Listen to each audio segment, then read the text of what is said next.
Okay, to you, what I want to talk about today is really exciting. So, I would like to talk a little bit about strength and power and how we use that for the general fitness population.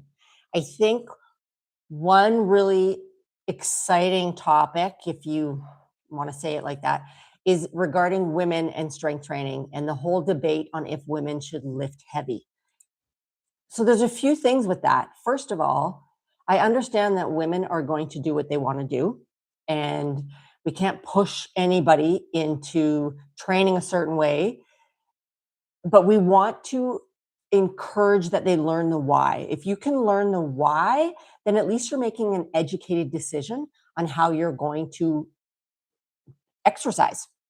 And if we can educate ourselves as much as possible, we obviously reduce risks, we mitigate risks, we mitigate the risk of injuries.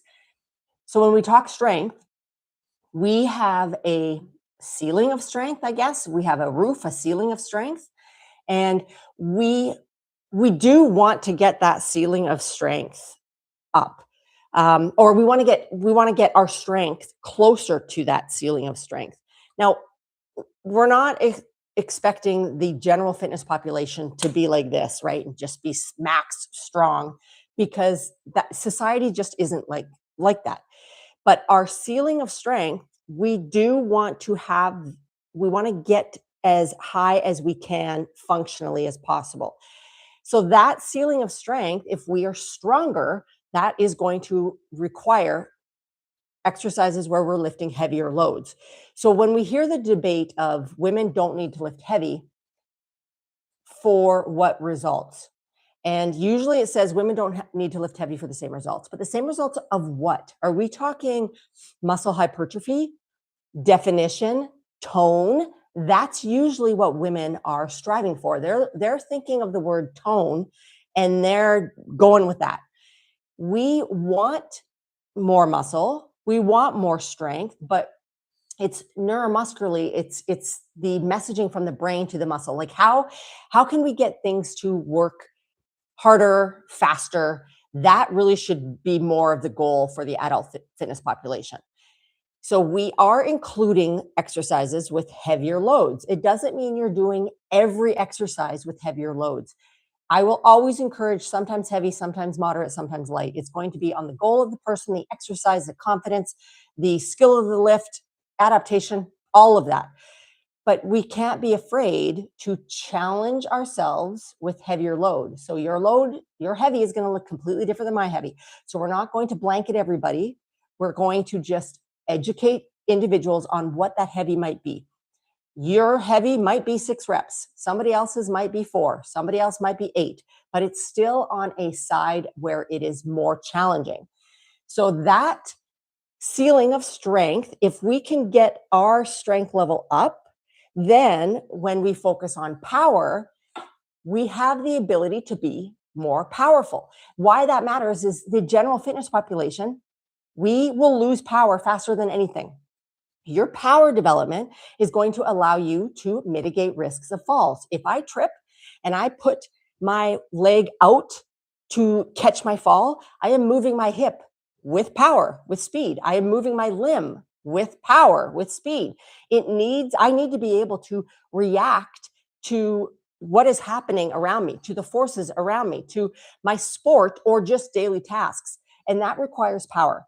So people are very intimidated by the word power. They think it's just athletic training or it's Olympic lifts and things that are going to be, for some people, more intimidating. They are great, great exercises for power development. But then again, the context of it is learning. Do we have the confidence of the lift? How much adaptation? So we're not just throwing individuals into those exercises. The same issue with jumping. Jumping is amazing. Jumps, hops, skips, bounds. Those are things that are going to improve our power development.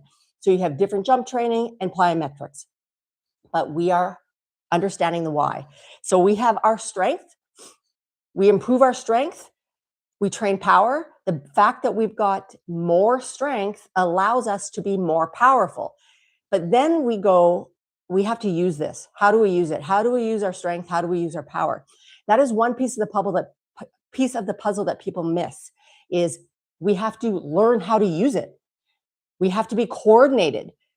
So that means how our body is maybe being placed in a sport, how I'm reacting to forces, the ground reaction forces, how my body can dissipate those forces, how I can create those forces.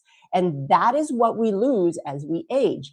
So if we can have a stronger society by including sometimes heavier loads, then we have a more powerful society, especially if, again, we are using that strength and now training for power, higher velocity movements.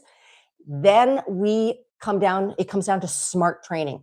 How are we using the strength and the power in different types of exercises and different types of movements in our training?